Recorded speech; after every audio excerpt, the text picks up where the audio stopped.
Now, this is a set of simultaneous equations that we know.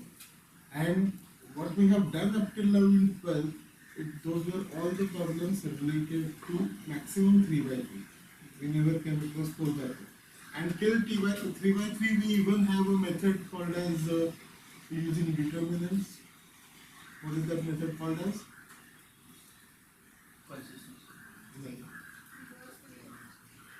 Inverse matrix is one concept, yes. Cramer's rule is another, that is using determinants. So we had those methods, but all of them are likely to fail here.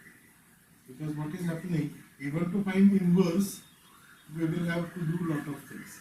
So the method that we study over here, first of all, we don't know whether it is consistent or not. We are simply not aware to whether it is consistent. So this thing you have studied, that we can write the set of simultaneous equations in the form Ax equal to. Right? So it will be written as obviously 2, 1, minus 5, 1, then 1, 3, 0, minus 6, then 0, 2, minus 1, 2, 1, 4, minus 7, 6. It will be x1, x2, x3, x4, and the right hand. 8 minus 15 minus 5 and 0.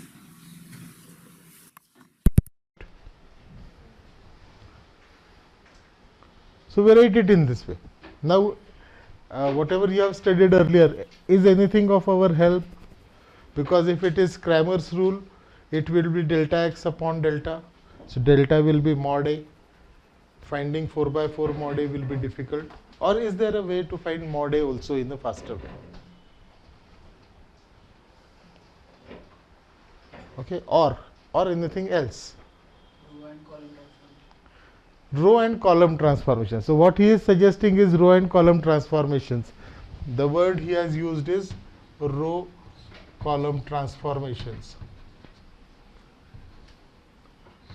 not column. Because if you add this to this, the meaning changes. When these are system of linear equations, that is first degree equations, you can add equation to equation. You cannot add variable to variable. So we are not allowed to perform column operations. We can perform only row operations. Okay, so we agree that we will be performing row operations. And what should we do with them? Bring zeros and then proceed. Okay, so normally we say that if this element is there, using it, we should be making 1, 2 and 3 elements 0. It is row subtraction that we used to do something like it is 2x plus 3y equal to 5 and minus x plus 2y equal to 1. So we used to say that it is first row plus twice second row, so x will vanish and we will get value of y. Something like that only we should do. We never did something like 2x plus 3y. इसमें ये add करके नहीं किया हमने. Right? Then the variable changes, the value of the variable changes. So no column operations, only row operations, and whatever we are doing here is to be done to eliminate x1 from all the rest of the equations. So one thing is it could be r2 minus twice r1. So this will be 0. ये तो already 0 है ही. Then r4 minus twice r1. But this will increase our calculations. So we can very well arrange the equations because we see 1 over here. Okay, so instead of going into half, I can always write the equations as 1, 3, 0, minus 6, and for the time being, I am putting even this because operation is to be performed on constant also. Then, so I am performing something like R12. Then it is 2, 1, minus 5, 1, 8. Then it is 0,